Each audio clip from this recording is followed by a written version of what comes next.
alguns anos, durante o verão, eu e um grupo de amigos decidimos fazer uma viagem de acampamento para uma floresta remota. A área era conhecida por sua beleza natural e pela sensação de tranquilidade que envolvia aquele lugar. No entanto, o que experimentamos naquela viagem foi além do que poderíamos ter imaginado. Chegamos ao acampamento e montamos nossas barracas à beira de um lago sereno. A primeira noite, tudo correu normalmente, com risadas em volta da fogueira e histórias de aventuras compartilhadas. Mas na segunda noite, as coisas começaram a mudar. Enquanto estávamos sentados ao redor da fogueira, ouvimos um som estranho vindo das profundezas da floresta. Era um som gutural, quase como um sussurro, mas com um toque de melodia. Olhamos uns para os outros confusos, tentando encontrar uma explicação para aquilo. Alguém sugeriu que poderia ser um animal noturno, mas havia algo naquele som que nos perturbava profundamente. Na manhã seguinte, encontramos pegadas ao redor do acampamento. Eram marcas estranhas, como se algo tivesse passado por ali durante a noite. Não eram pegadas humanas, nem se pareciam com qualquer animal que conhecêssemos. Isso nos deixou inquietos, mas decidimos seguir em frente e explorar a floresta durante o dia.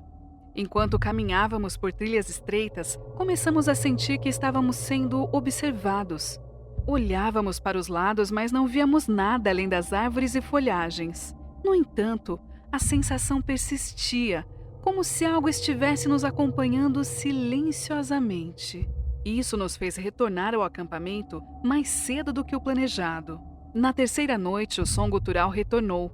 Era mais alto desta vez, mais insistente. Sentimos um arrepio na espinha enquanto ouvíamos aquela melodia inquietante que mais parecia ecoar em nossa mente. Decidimos gravar o som na esperança de mostrar a alguém que talvez pudesse identificá-lo. Na manhã seguinte, ouvimos a gravação e o som nos causou calafrios. Era interessante como nos sentíamos mal com aquilo, a ponto de não conseguir nos concentrar mais em nada para passar o tempo. Era como se as notas carregassem uma energia sombria, como se tivessem vindo de um lugar além da compreensão humana. Começamos a nos sentir cada vez mais desconfortáveis e decidimos então encerrar a viagem mais cedo.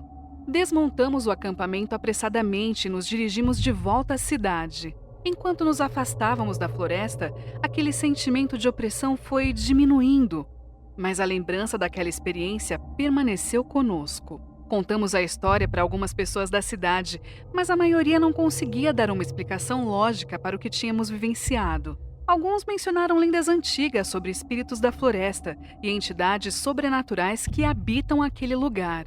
Até hoje, quando relembramos aquela viagem, sentimos um arrepio na espinha. A sensação de que entramos em contato com algo inexplicável e além de nossa compreensão nos persegue, nos lembrando de que o mundo ao nosso redor é cheio de mistérios, mistérios que talvez nunca venhamos a entender completamente.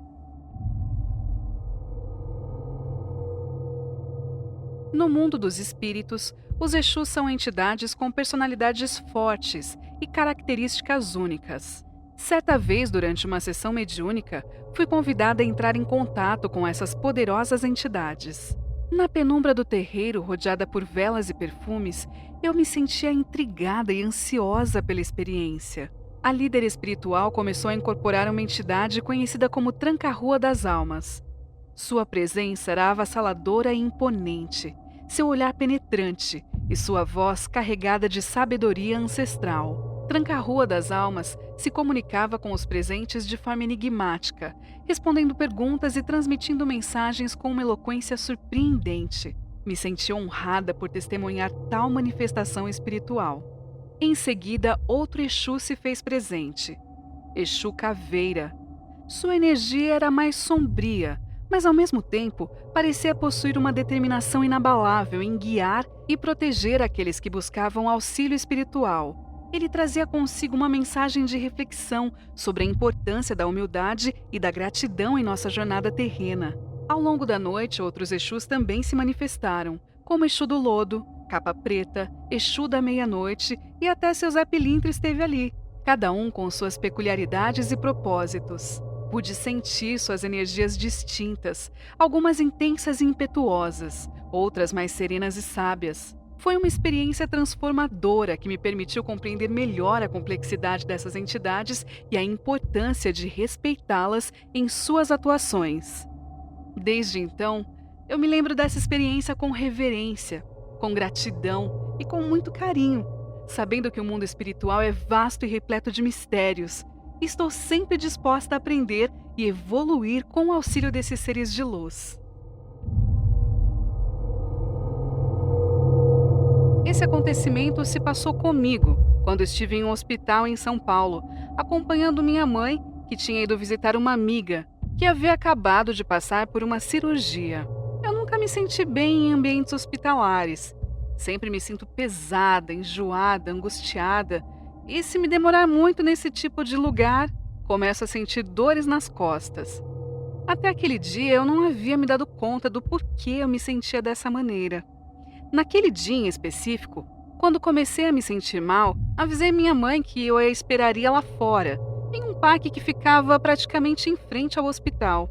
Trata-se do Parque da Juventude, local onde antigamente havia o conhecido presídio do Carandiru, local de uma grande tragédia muito conhecida em nosso país.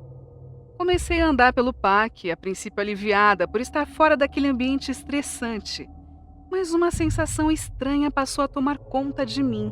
Passei aos poucos a me sentir oprimida, tensa, e um sentimento de medo e tristeza foi surgindo.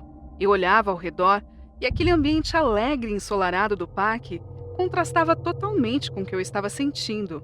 E como se aquela sensação ruim não bastasse, comecei aos poucos a ouvir um burburinho, um som de vozes que começou bem baixinho e foi aumentando. Eu olhei ao meu redor buscando encontrar e entender de onde vinha, mas parecia não vir de lugar algum. Aquele burburinho foi aumentando. Eram várias vozes ao mesmo tempo, e aos poucos pude compreender lamúrias, gritos de pavor, e uma sensação de desespero quase tomou conta de mim. Foi quando meu celular tocou.